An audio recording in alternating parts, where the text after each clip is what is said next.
আসসালামু আলাইকুম। চলে আসলাম অনেক দিন পর সুনামগঞ্জ জেলার ধর্মপাশা থানা, জয়শ্রী ইউনিয়ন। ছোট্ট একটি দোকান, এটা আমারই দোকান। যেহেতু আমি এইখানে আসি না, খুবই ভালো লাগলো। সকলেই কেমন আছেন আশা করি জানাবেন। ওই যে দেখেন দোকানের পাশে এক টিভিও আছে, আকাশ ফিট করা। এদিকে ডিশ লাইন নাই, ইন্টারনেট নাই, এই জন্য আকাশের ব্যবস্থা করা হয়েছে আর কি। সন্ধ্যার পরে জমজমাট হয়। আর ওই যে দেখেন বসে রয়েছে অনেকেই। সুন্দর একটা পরিবেশ। এটা কিন্তু আমাদের বাংলাদেশের সীমানা।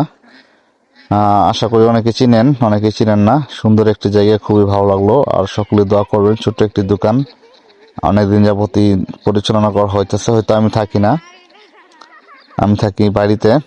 খুবই সুন্দর, ভালো লাগে। ওই যে দেখেন, আর ভিতরের দৃশ্য, যে একটা বাড়ির ভিতরে দোকান আর কি, রাস্তার পাশে। তো এদিকে কিন্তু প্রতিটা বাড়ি, মানে রাস্তার পাশে বাড়ি, এই জন্য বাড়ি আর দোকান কিন্তু একসাথেই, সম্পূর্ণ কিন্তু একসাথে।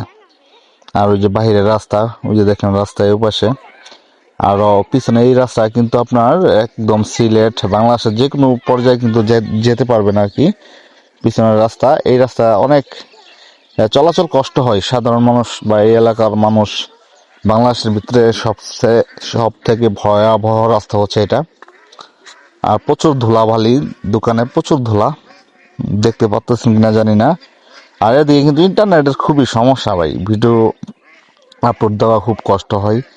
যদি 9টায় ভিডিও আপলোড দেয়, এই ভিডিও কিন্তু 9:30, 15 মিনিট, আধা ঘন্টা লেট হয় আপলোড হইতে। কি আর কমো, এমন প্রবলেম ইন্টারনেটের। হ্যাঁ, দোকানটা সুন্দর একটি দোকান, ছোট, মানে মাল সাবানা এখন উঠানো হয় নাই।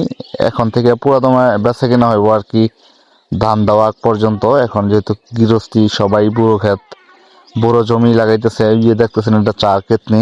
সন্ধ্যার পরে কিন্তু চা জাল দেওয়া হয়, ডিজিটাল ক্ষেতনি আর কি। এদিকে কারেন্টের মাধ্যমে চা জাল দেওয়া হয়, অন্য কোনো সিস্টেম নাই। আছে কম, বাজারে গেলে দেখা যায় দোকানে। আর পান দেখেন, গ্রামের দোকান তো একটু অন্যরকমই, সব কিছু কিন্তু আছে। ছোট ছোট বাচ্চাদের মজা থেকে ধরে সবকিছুই ব্যবস্থা আছে। কিন্তু এইদিকে সিগারেটটা একটু কম চলে, আকিস বিড়ি চলে বেশি। যাই হোক, সকলে